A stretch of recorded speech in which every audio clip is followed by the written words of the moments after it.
नमस्कार दोस्तों, अंकित गुरुकुल चैनल में आपका स्वागत है। दोस्तों, आज की इस वीडियो में हम 12th क्लास फिजिक्स के चैप्टर ग्रॉस प्रमेय तथा इसके अनुप्रयोग को सॉल्व करेंगे। दोस्तों, इससे पिछली वीडियो में हमने स्थिर विद्युत क्षेत्र नामक चैप्टर को सॉल्व किया था, तो मेरी पिछली वीडियो को आप ज़रूर देखें।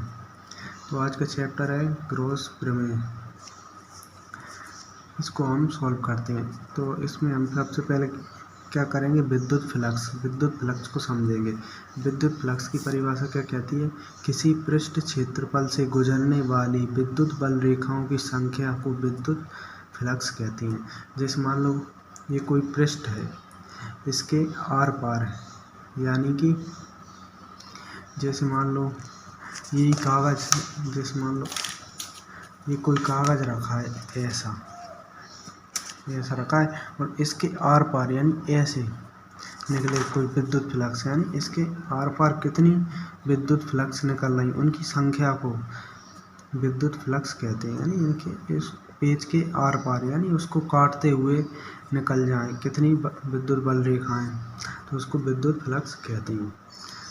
आपको मैं एक उदाहरण दिया है, इसके द्वारा मैं आपको समझाता हूँ, इससे आपको और अच्छे से समझ में आएगी।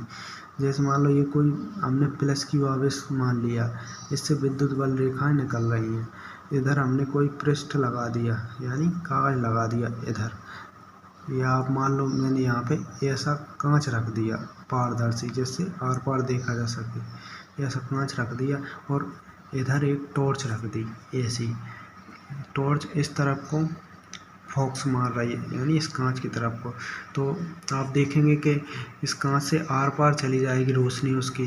तो उसमें इसी प्रकार ये है, ऐसे हमने मान लो ये कोई टॉर्च है, इस टॉर्च से रोशनी निकल रही है इस तरफ को, ये हमने कांच लगा दिया ऐसा।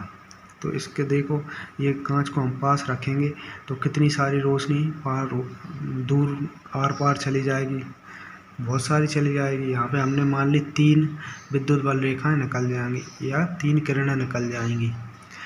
अब हम इसी कांच को थोड़ा दूर रखेंगे तो दूरी से क्या होगा, मान लो ये टॉर्च रखी है, ये ऐसे रोशनी दे रही है यहाँ से इस तरफ की ओर। ये हमने पहले यहाँ पे कांच रखा था, तो डायरेक्ट टॉर्च कांच पे ही दे रही थी, तो बहुत सारा प्रकाश यहाँ से निकल रहा था। अब हमने इस कांच को थोड़ा इधर रख दिया, तो क्या होगा, रोशनी तो इधर चली जाएगी, इधर चली जाएगी, और इससे थोड़ी रोशनी पार होगी।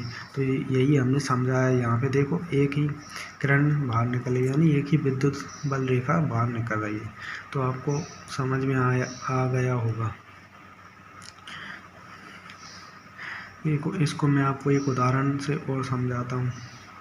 जैसे ये प्लस क्यू आवेश है, इससे विद्युत बल रेखा निकल रही है। यहाँ पे हमने पृष्ठ रख दिया, पृष्ठ से बगल में रखा है, तो बगल में रखा है तो यानी कि ये प्लस क्यू आवेश है, इतने बगल में रखा है, तो यहाँ से निकलेंगे तो डायरेक्ट बहुत सारी बल रेखाएं निकल जाएंगी। थोड़ा दूर रखा है तो यहाँ से कम बल रेखाएं निकलेंगी। तो आपको समझ में आ गया होगा। चलते हैं अगले को। यहाँ पे मैंने ये लिखा है, जैसे पाई1 बराबर पृष्ठ क्षेत्रफल ब्लैक से गुजरने वाली बल रेखाओं की संख्या, यानी ये पृष्ठ से जो ब्लैक बनाया है मैंने, इससे गुजरने वाली बल रेखाएं, यानी ये ब्लैक से ज़्यादा बल रेखाएं गुजर रही हैं, यानी 3 बल रेखाएं गुजर रही हैं। और पृष्ठ क्षेत्रफल रेड से गुजरने वाली बल रेखाओं की संख्या, यानी ये रेड से कम गुजर रही हैं, तो हमने लिख दिया पाई1 बराबर ग्रेटर देन पाई2, यानी पाई1 में से ज़्यादा बल रेखा निकल रही है, पाई2 में से कम निकल रही है। यहाँ पे हमने नोट लिखा है, यानी आपको समझाने के लिए। ये मैंने आपको परिभाषा पहले ही समझा दी है, लेकिन फिर भी मैं आपको ये एक बार और समझा देता हूँ।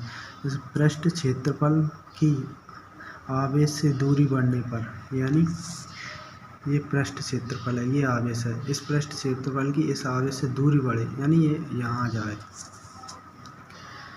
बढ़ने पर फ्लक्स उस पृष्ठ से गुजरने वाली बल रेखाओं की संख्या, यानी इस पृष्ठ से बल रेखाएं गुजर रही हैं, कम हो जाती है, यानी ये यहाँ जाएगा तो इसकी संख्या कम हो जाएगी, क्योंकि आवेश जैसे जैसे हम दूर जाते हैं वैसे वैसे विद्युत क्षेत्र कम हो जाता है। बिल्कुल यही समझा है। इसको थोड़ी दूर ले जाएंगे तो बल रेखाएं कम गुजरेंगी। चलते हैं आगे। अब अगला पॉइंट है एक समान विद्युत क्षेत्र के कारण विद्युत फ्लक्स। जैसे एक समान विद्युत क्षेत्र है उसके कारण विद्युत फ्लक्स। अब यहाँ पे लिखेंगे माना एस पृष्ठ क्षेत्रफल। आपको दोस्तों ऐसा कैसा लिखना है पेपर में, माना एस पृष्ठ क्षेत्रफल एक समान विद्युत क्षेत्र ई वेक्टर में रखा है ई सदिश। जैसे मान लो ये विद्युत क्षेत्र है, बल रेखा है ई वेक्टर, ये विद्युत क्षेत्र, इसके बीच में ये एस पृष्ठ है, या आप इसको 5 मान लो आप समझने के लिए, ये हमने रख दिया। तो यहाँ से ये विद्युत बल रेखा निकल रही हैं, ये एक समान है। तो देखो कितनी सारी विद्युत बल रेखा यहाँ से निकल रही हैं। इसको हम देखो इसको सिद्ध कैसे करेंगे। यहाँ पे थीटा, ये थीटा बराबर ई वेक्टर इंटू एस वेक्टर। ये ई वेक्टर, ये एस वेक्टर। एस वेक्टर क्या है, जैसे मान लो ये पृष्ठ है, इसके ये केंद्र से ये लंब निकलता है ऐसा, केंद्र से ये लंब, जैसे मान लो ये पृष्ठ है, अब इसके ऊपर मान लो ये लंब निकल रहा है, ऐसा लंब है ये इधर से ऐसा। तो ये थीटा बराबर ई वेक्टर इंटू एस, यही हमने यहाँ पे लिखा है जी, इसी चित्र से समझ के। यहाँ पे देखो ये यहाँ पे वही को वही थीटा बराबर ई vector into S cos theta. ये कहाँ से आ गया, जैसे मान लो हमने सी बराबर ए परिमाण इंटू बी परिमाण, इसको हम कैसे लिख सकते हैं, सी बराबर ए इंटू बी कोस थीटा। इसी प्रकार हमने इसको लिख दिया E vector S vector E into S cos theta. जहाँ पर देखो ई वेक्टर बराबर क्या है, विद्युत क्षेत्र, एस वेक्टर बराबर है क्षेत्रफल सदिश, और थीटा बराबर है ई वेक्टर और एस वेक्टर के मध्य कोण, यानी थीटा बराबर इन दोनों के बीच में कोण है। यहाँ से ये कोण निकल रहा है एस वेक्टर से, क्योंकि ये पृष्ठ थोड़ा ऐसा है इसलिए ये लंब थोड़ा इधर को जाएगा। अब देखिए यहाँ पे विशेष स्थितियाँ, केस 1 यानी स्थिति फर्स्ट, यदि कोई पृष्ठ विद्युत क्षेत्र के लंबवत रखा हो तो विद्युत फ्लक्स, यानी ये विद्युत क्षेत्र है, इसके कोई पृष्ठ, यानी मान लो आपकी भाषा में मैं आपको 5 बताता हूँ। जैसे मान लो यहाँ से प्रकाश की किरणें जा रही हैं इधर से इधर की ओर, ये मान लो हमने कांच ऐसा सीधा रख दिया, सॉरी ये मुझसे थोड़ा टेढ़ा बन गया, इसको हम थोड़ा ऐसा बनाए थे, यानी ये सीधा रख दिया। तो क्या होगा कि प्रकाश की किरणें बहुत ज़्यादा जाएंगी लंबवत, यानी ऐसी रखी है, तो क्या होगा प्रकाश की किरणें, अधिक प्रकाश की किरणें पारदर्शित होंगी। तो मैंने आपको यहाँ पे बताया है कि अधिक प्रकाश की किरणें जाएंगी, तो यहाँ पे हम लिखेंगे अधिक जाएंगे तो क्या होगा, ऐसा रखा है। तो यहाँ पे कोण देखो, पृष्ठ का कोण कहाँ पे होगा, ऐसा, और ऐसा होगा, और इधर की तरफ ही विद्युत बल रेखाएं जा रही हैं, तो क्या होगा थीटा बराबर क्या होगा 0।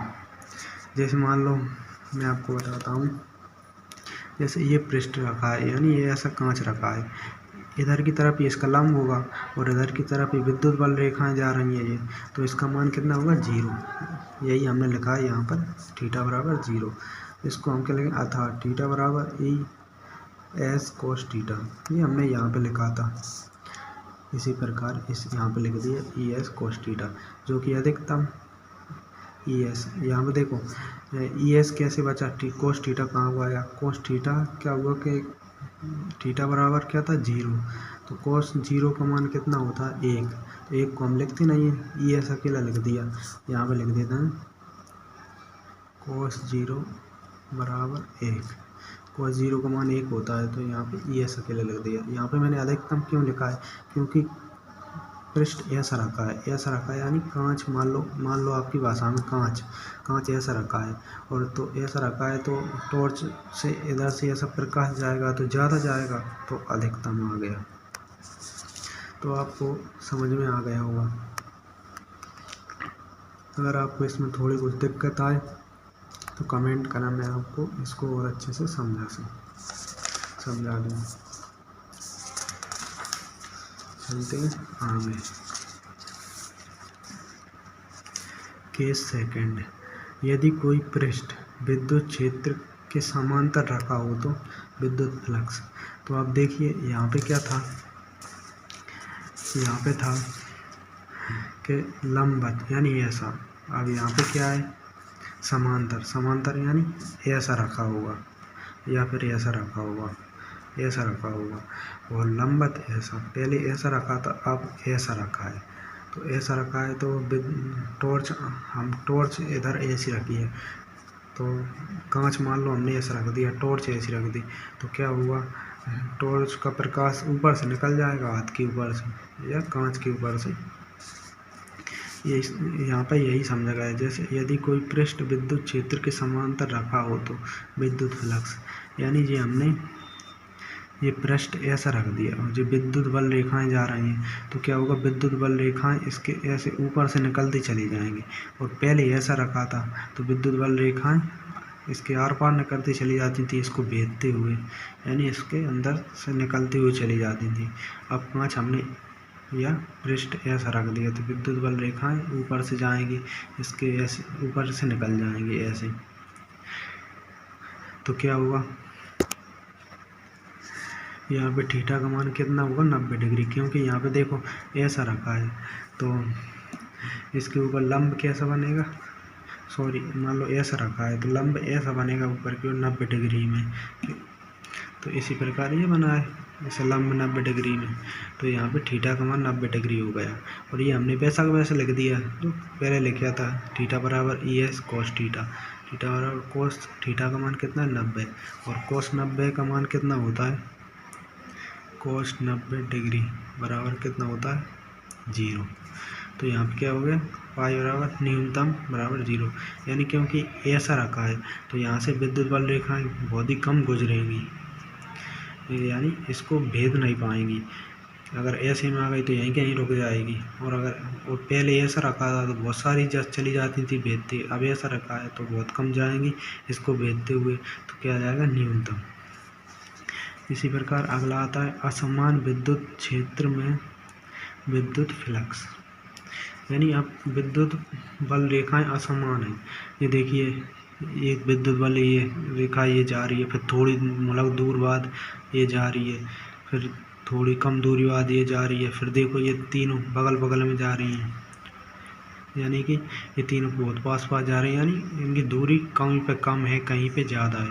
तो इसका हम विद्युत क्षेत्र निकाल ही नहीं सकते इस पृष्ठ का। तो हम किसका कैसे निकालेंगे, हम ऐसे निकालेंगे, इसको छोटे छोटे टुकड़ों में बांट देंगे। पहले हम मान लो एक छोटा सा टुकड़ा ले लिया ये, इसके हम विद्युत बल रेखाएं की गणना करेंगे कि इस छोटे से टुकड़े में से विद्युत बल रेखाएं कितनी विद्युत बल रेखाएं निकल रही हैं।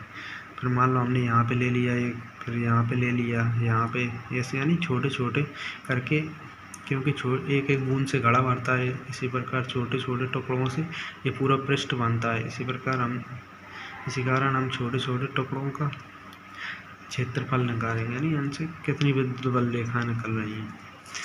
तो छोटे छोटे निकालेंगे तो हम क्या करेंगे, पहले पाई आता था तो अब आ गया डी पाई, क्योंकि हमने ये पूरा पृष्ठ का नहीं ले रहे हैं, इसके छोटे से एक भाग का ले रहे हैं, यानी ये छोटे से टुकड़ा का। तो क्या आ जाएगा, डी पाई, यानी इसको हम ऐसे लिख देंगे ई वेक्टर इंटू डी एस, क्योंकि ई इंटू एस लिखते थे पहले, अब इसका हम छोटा भाग ले रहे हैं तो यहाँ पे हम डी लगा देंगे। अब हम क्या करेंगे, समाकलन, क्योंकि छोटी चीज़ निकालते हैं तो क्या करते हैं, समाकलन। जब हम छोटी चीज़ से बड़ी चीज़ निकालते हैं तो हम क्या करते हैं, समाकलन। समाकलन डी पाई बराबर समाकलन E vector into D S, phi बराबर समाकलन S E vector into D S, ये हमने निकाली है। पाई बराबर समाकलन S E D cos theta, और इसका मात्रक क्या होता है, newton into metre square upon C. तो आपको कैसी लगी वीडियो कमेंट में लिखें। अगर आपको ये बात यहाँ पे कोई भी समझ नहीं आया तो कमेंट में लिखें, मैं आपको इसको एक बार और समझा दूँगा। अगर आपने अभी तक मेरे चैनल को सब्सक्राइब नहीं किया तो प्लीज़ मेरे चैनल को सब्सक्राइब करें, इससे आगे आने वाली वीडियो की नोटिफिकेशन आपको पहले मिले।